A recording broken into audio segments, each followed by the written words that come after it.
네, 여러분 반갑습니다. 구기 종목 분석 전문가 볼 좀 만진 놈입니다. 11월 24일 아시아 챔피언스 리그 4경기 프리뷰 시작하도록 하겠습니다. 볼 좀 만진 놈의 조합픽을 직접 받고 싶으신 분들은 영상 하단의 고정 댓글로 문의 주시면 조합픽을 무료로 받아보실 수 있습니다.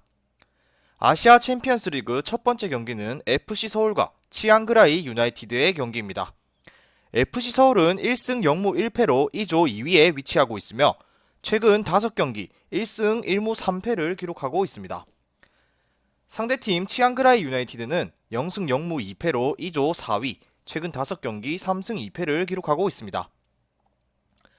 서울은 이번 경기를 앞두고 주세종과 윤종규 등이 A매치에 합류했다가 명단에서 제외되었고 기성용, 고요한, 알리바예프 등이 원정 경기 엔트리에서 제외되면서 3선에서의 전력 누수가 상당히 큰 편인데 이로 인해 이미 지난 베이징과안을 상대로 1대2로 패배한 기록이 있습니다. 하지만 이러한 전력 누수를 감안하더라도 상대인 치앙라이 유나이티드의 전력과 비교해보면 열세라고 볼 정도는 아니며 오스마르, 조영욱, 박주영으로 이어지는 공격 전개는 상당히 좋은 편의 서울입니다. 그렇기에 이번 경기에서 서울은 공격으로 원정팀을 찍어 누르고자 전력을 다할 것으로 예상됩니다. 치앙라이 유나이티드는 태국 리그에서는 최상위권의 전력을 유지하고 있는 팀이며 전력의 규모 자체는 그다지 큰 편이 아니지만 조직력이 매우 끈끈한 팀으로 좋은 경기력을 보여주고 있습니다. 하지만 아쉬운 점이 있다면 국제 경기의 경험이 많지 않은 팀이라는 점과 국제 무대에서의 경쟁력이라는 측면에서는 대부분의 팀들에게 열세이기 때문에 한계가 있는 팀이라고 할 수 있습니다. 그나마 다행인 점이 있다면 부상자나 결장자는 딱히 없다는 점입니다. 중립국에서 열리는 이번 대회의 특성을 고려해본다면 홈 어드밴티지도 살릴 수 없는 이번 대회에서 나머지 팀들에게 활용해볼 만한 변수가 아예 없기 때문에 이번 경기에서도 쉽지 않은 과정을 겪게 될 것으로 예상됩니다. 서울은 이번 경기를 치르는 과정에서 3선의 전력 누수가 매우 출혈이 큰 상황이라는 점은 아쉽지만 이 전력이 원정팀의 열세를 보일 정도는 아니며 공격진에서의 전개 과정 자체는 상당히 월등한 편입니다. 원정팀이 서울의 불안한 3선을 상대로 득점 정도는 터뜨릴 수 있을 가능성이 충분하지만 결국 서울이 공격으로 찍어 누르면서 승리를 가져가게 될 것으로 예상됩니다. 다음 경기는 베이징과안과 멜버른 빅토리의 경기입니다. 베이징과안은 2승 0무 0패로 2조 1위, 최근 5경기 2승 2무 1패를 기록 중이며 멜버른 빅토리는 1승 0무 1패로 2조 3위에 위치하고 있으며 최근 5경기 1승 4패를 기록하고 있습니다. 이번 시즌 승점 2점이 모자라 결국 리그 1위를 달성하는 데 실패한 베이징은 아우구스트를 중심으로 안정적인 점유율 축구를 펼치고 있으며 공수 밸런스가 상당히 좋은 편이며 전력은 중국 리그 내에서도 최상위권이라고 할 수 있습니다. 여기에 스파르타크 모스크바에서 페르난도를 완전 영입해서 더 강력한 중원을 구성하게 되었는데 세드릭 바캄부가 꾸준히 최소한 1개의 득점이나 도움을 기록해주면서 국내 자원들도 매우 좋은 모습을 보여주고 있습니다.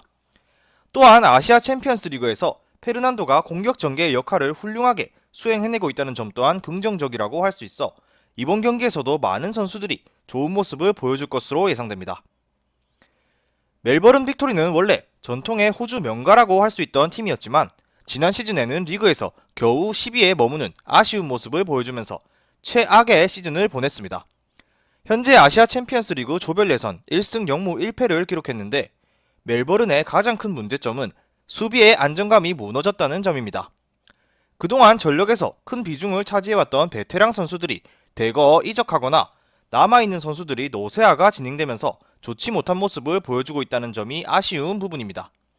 또한 이번 시즌 리그에서 최하위권에 머무르면서 전력 또한 급격하게 감소한 상황인데 상대인 베이징과안의 자국 선수들은 몰라도 용병 자원들에 대한 수비가 쉽지 않을 것으로 보이며 최소 2골 이상을 실점할 확률이 높을 것으로 예상됩니다. 베이징은 공격 포인트를 최소 1개 이상을 기록해주고 있는 박한부가 매우 좋은 모습을 보여주고 있으며 국내 공격진들의 활약 또한 매우 훌륭한 편입니다. 반면 멜버른은 완전히 분위기와 전력이 급격하게 떨어진 상황입니다. 이 경기는 무난한 베이징의 승리가 좋아 보이는 매치업입니다. 다음 경기는 퍼스글로리와 울산현대의 경기입니다. 퍼스글로리는 0승 0무 2패로 F조 4위에 위치하고 있으며 최근 5경기 1승 4패를 기록하고 있습니다. 울산현대는 1승 1무 0패로 F조 1위, 최근 5경기 2승 1무 2패를 기록하고 있습니다. 퍼스글로리는 지난 시즌에는 우승을 기록하면서 시드니FC의 우승 독주를 막아내는 성과를 거두었지만 팀에서 최다골을 기록하던 앤디 키오와 제이슨 데이비슨 등이 이적하면서 지난 시즌보다 전력이 꽤 약해져 있는 상황입니다. 이 전력상의 공백을 브루노 포르나롤리와 그레고리 비트리우 등을 대신 영입하면서 메꾸고 있는 퍼스글로리입니다. 현재 크리스 이코노미디스가 시즌 아웃이 됐다는 점이 상당히 아쉬운데 이외에 크게 전력에서의 노수는 없다는 점이 그나마 다행인 요소입니다. 리그에서 중위권까지 떨어졌고 공식 경기를 최근 많이 치르지 않았다는 점이 변수로 작용할 것으로 보여집니다. 울산은 이번 시즌에도 막판까지 우승 경쟁을 했지만 결국 뒷심의 부족으로 준우승을 기록했다는 점이 아쉽습니다. 이번 경기에서 주전 골키퍼인 조현우가 A매치에서의 코로나 감염으로 인해 조수혁이 대신 출전할 것으로 보이는데 이번 시즌 첫 출전이기 때문에 여기서 상당히 변수가 작용할 것으로 보이며 정승현, 원두재, 김태환 등의 수비진 또한 제대로 훈련조차 받지 못하고 있는 상황이지만 지난 경기인 상하이 선화전에서 윤빛가람이 2득점을 기록해주면서 3대1 완승을 거두었다는 점이 긍정적인 요소로 보여집니다. 상대인 퍼스글로리의 현재 전력은 울산의 약해진 수비를 잘 공략할 수 있을 정도의 수준은 아니며 빠른 역습을 통해 주니오가 마무리해주거나 윤빛가람이 또다시 세트피스 상황에서 득점 찬스를 만들어주는 등의 모습을 보여줄 것으로 예상되어집니다. 퍼스글로리는 리그에서 11팀 중 10위라는 최악의 성적을 기록한 데다가 공식 경기를 최근 많이 치르지 못한 상황이기 때문에 경기력을 회복하기까지 시간이 조금은 필요할 것으로 보여집니다. 울산은 주전 골키퍼와 수비진들의 문제가 생기면서 전력상에 약간의 문제가 생겼지만 양팀의 전력을 비교해보았을 때 홈팀의 창이 울산의 방패를 뚫을 정도는 아니며 울산의 창이 결국 날카로운 모습을 보여주면서 승리할 것으로 예상되어집니다.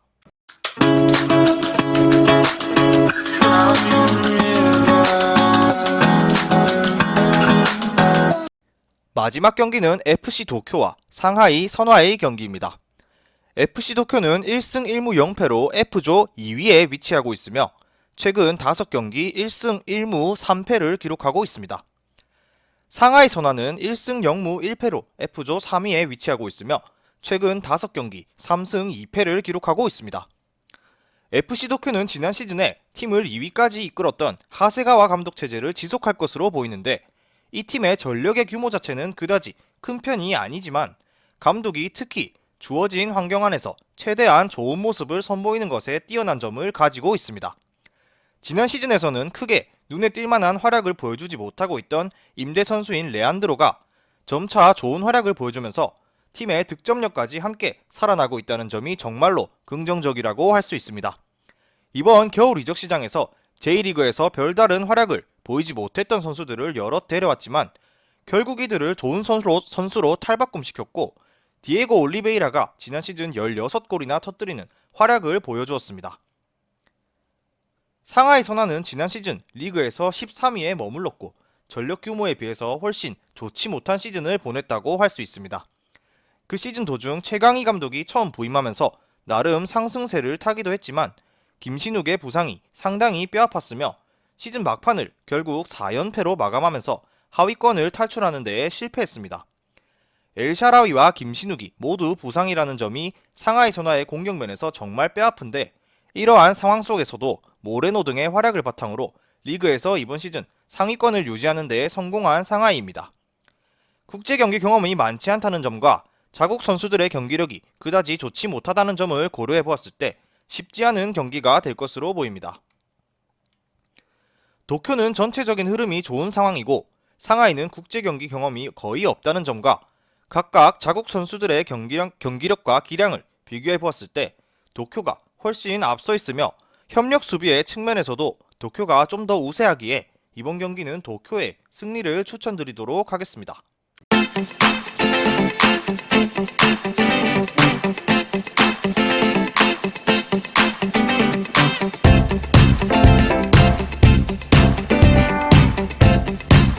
볼 좀 만진 놈도 시청하는 무료 스포츠 중계 커뮤니티 고정 댓글로 확인 부탁드립니다.